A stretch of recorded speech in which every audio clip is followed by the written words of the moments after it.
Un jour, la bourse grimpe. 6 mois plus tard, l'économie ralentit, les taux explosent et tout le monde panique. Pourquoi ? Parce que l'économie ne suit jamais une ligne droite, elle avance par phases, comme une respiration. Et ces phases, on les appelle les cycles économiques. Si vous les comprenez, vous ne serez plus jamais en train d'imaginer la fin du monde à chaque journée noire à Wall Street. Mieux encore, vous saurez comment réagir et faire fructifier vos investissements à tout moment.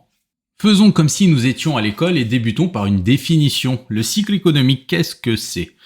La définition donnée par l'Office québécois de la langue française est « Le cycle économique est la fluctuation périodique plus ou moins régulière de l'activité économique ».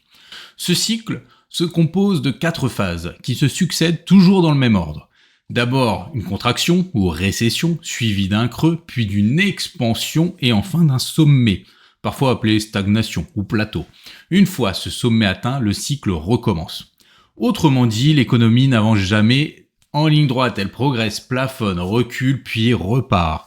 Ces hauts et ces bas reviennent avec des intensités différentes et il est impossible de prévoir avec précision la longueur d'un cycle économique. Prenons un exemple concret. Entre 2008 et 2009, le Canada connaît une contraction brutale après la crise financière mondiale que tout le monde connaît. Puis l'économie a touché son creux en 2010, avec des taux d'intérêt très bas et une reprise encore hésitante. Après la pluie vient le beau temps. Entre 2011 et 2018, c'est une phase d'expansion. Création d'emplois, confiance des consommateurs, croissance stable. L'indice boursier américain S&P 500 fait même du plus 95% sur la période. L'investisseur moyen se voit comme un Warren Buffett. Puis à partir de 2019, il y a un ralentissement, une sorte de sommet. Il se fait sentir avant que patatras, le Covid arrive. Les économies s'arrêtent, les pays s'endettent et les animaux de la forêt errent dans nos rues comme dans un remake de la planète des singes. Avant de voir plus en détail chaque phase d'un cycle économique, je vous demande votre soutien. La chaîne est jeune et elle manque autant d'amour qu'un bébé prématuré dans une couveuse. Alors si vous aimez la vidéo, indiquez-le moi en appuyant sur le pouce et je vous encourage à vous abonner à la chaîne. J'ai plein de contenus sur l'économie et les finances au Canada qui s'en viennent. Je choisis de faire débuter mon cycle économique lors de la plus belle phase, l'expansion. Globalement, tout roule. C'est la phase la plus agréable, la croissance est au rendez-vous. Les entreprises se créent et tournent à plein régime, les salaires augmentent, le chômage baisse, les consommateurs dépensent, investissent, prennent confiance et vous achetez une alliance très chère pour votre future femme. C'est l'exemple du Québec, entre 2016 et 2019. Je suis venu pour la première fois dans la province durant cette période et les journaux ne parlaient que de lendemain qui chantent. Si ma mémoire est bonne, on parlait même d'augmentation des fonctionnaires parce qu'il y avait des surplus gouvernementaux, comme cette période paraît loin. Sur le site Statistique Canada, on voit que le taux de chômage avait chuté sous les 5%, une première depuis des décennies. Les salaires avançaient plus vite qu'une Formule 1, le marché immobilier était en feu et les actions de la bourse enchaînaient les records. Mais c'est aussi dans ces phases d'expansion qu'un danger s'installe. L'inflation. À force de consommer, de produire, de construire, de payer plus cher une main-d'œuvre en position de force sur le marché, les prix s'envolent.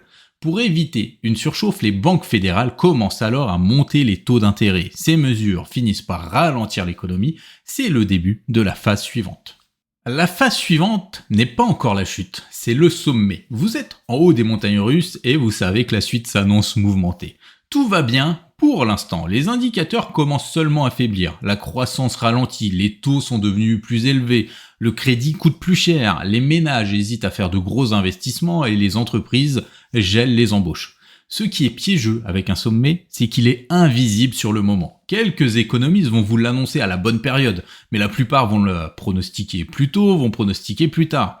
Ainsi, en janvier 2020, personne ne pensait que l'économie mondiale allait s'arrêter net 2 mois plus tard. Pourtant, on était déjà sur un pic. Sur les marchés, cela peut se traduire avec une hausse de la volatilité. Les actions montent, descendent sans vraie direction. Les investisseurs se demandent si la Fed continue ou si le plancher se rapproche. Puis, la réponse se dévoile avec la terrible récession. La récession, c'est le mot qui fait peur. Les médias s'en donnent à cœur joie en annonçant les chiffres qui font craindre le pire. Le CAC 40 ferme en baisse de 6%. Le gouvernement anticipe une hausse de 100 000 chômeurs. X% des Canadiens n'arrivent plus à payer leurs prêts hypothécaires. Le PIB diminue, le chômage remonte, les entreprises coupent dans leur budget, les ménages réduisent leurs dépenses, la confiance recule, il ne manque qu'une chose, les chars soviétiques. Un exemple qui nous a tous marqué est la crise de 2008. La chute de Lehman Brothers, les marchés paniqués, des dizaines de milliers d'emplois perdus au Canada. Il y a aussi des récessions un peu plus limitées. Sur le graphique de l'indice du MSCI World, on voit que la récession de 2008 est plus forte et plus longue que la crise du Covid. Retenez que si la peur est légitime, la panique n'est pas une réponse appropriée pour un bon investisseur. La récession est en fait une phase normale. Durant cette récession, vous n'allez pas être seul. La Banque fédérale va baisser ses taux d'intérêt pour relancer le crédit et l'investissement. L'État peut aussi intervenir avec des plans de relance, investissement public, aide aux ménages, subventions aux entreprises. Et surtout, nous sommes dans un monde capitaliste. L'investisseur, c'est souvent lui la clé pour sortir de la récession. Il va profiter de ses liquidités pour être sur un marché bas où il va flairer les bons coups, prendre des risques et permettre à toute la société de remonter vers le haut. Donc même après un tsunami qui est une récession, les eaux retrouvent de la tranquillité. C'est là que le creux, le calme revient. Le creux est le point bas du cycle. L'économie cesse de se dégrader. Les mauvaises nouvelles se raréfient, se ralentissent, la confiance revient timidement, les taux sont encore bas, les politiques monétaires restent accommodantes et on sent que ça frémit. Par exemple, si vous êtes un particulier qui souhaite acheter une maison, c'est peut-être le bon moment pour prendre votre crédit immobilier. En plus, les tarifs des maisons seront plus faibles. C'est souvent aussi à ce moment-là que les marchés boursiers repartent, avant même que l'économie réelle se redresse. En 2009, après la crise financière, les marchés avaient déjà gagné plus de 40% alors qu'on avait un taux de chômage encore très élevé. Les investisseurs qui ont le courage d'agir pendant le creux profitent souvent des meilleures performances à long terme. Mais attention, c'est aussi une phase fragile, on ne passe pas d'un creux à un boom en une semaine. En plus, n'oubliez pas que l'on connaît certes le nom des cycles, comment ils fonctionnent, mais le cycle actuel est difficile à savoir. Ce qu'un investisseur peut voir comme un creux, l'autre peut le voir comme une décélération de la récession ou même un court répit avant qu'elle ne reprenne de plus belle. Maintenant que le constat est posé, pourquoi ces cycles vous concernent directement ? Connaître le cycle économique n'est pas juste pour les économistes. Que vous soyez un entrepreneur chevronné, un salarié qui cherche à placer ses économies ou même un retraité qui craint pour son niveau de vie, il faut l'appréhender pour le comprendre, l'accepter et le dompter. Vous n'allez pas prévoir l'avenir, c'est important, hein. Même les économistes se trompent sans cesse. En revanche, vous pouvez éviter de surréagir. Quand les marchés chutent, quand les nouvelles sont mauvaises, ne courez pas chez votre broker pour tout couper. Il n'y a rien de pire que de revendre au plus bas vos placements, simplement parce que tout le monde panique autour de vous. Inversement, en période d'euphorie, quand la bourse explose, que tout le monde se prend pour un grand investisseur et vous recommande d'acheter de l'immobilier, des actions technologiques, prenez du recul. Ne soyez pas la cigale qui chante tout l'été. Diversifiez-vous, que ce soit dans les types d'investissement, dans les secteurs, dans les localisations.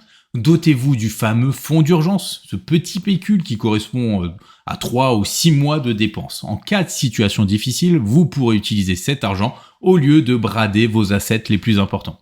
Ce que vous cherchez, ce n'est pas de battre le marché. Soyez modeste, c'est plutôt d'éviter les erreurs les plus néfastes et les plus fréquentes. Réagir moins vite, raisonner un peu plus et garder une stratégie qui tient la route peu importe la phase du cycle. En faisant ça, vous serez déjà meilleur que la plupart des investisseurs.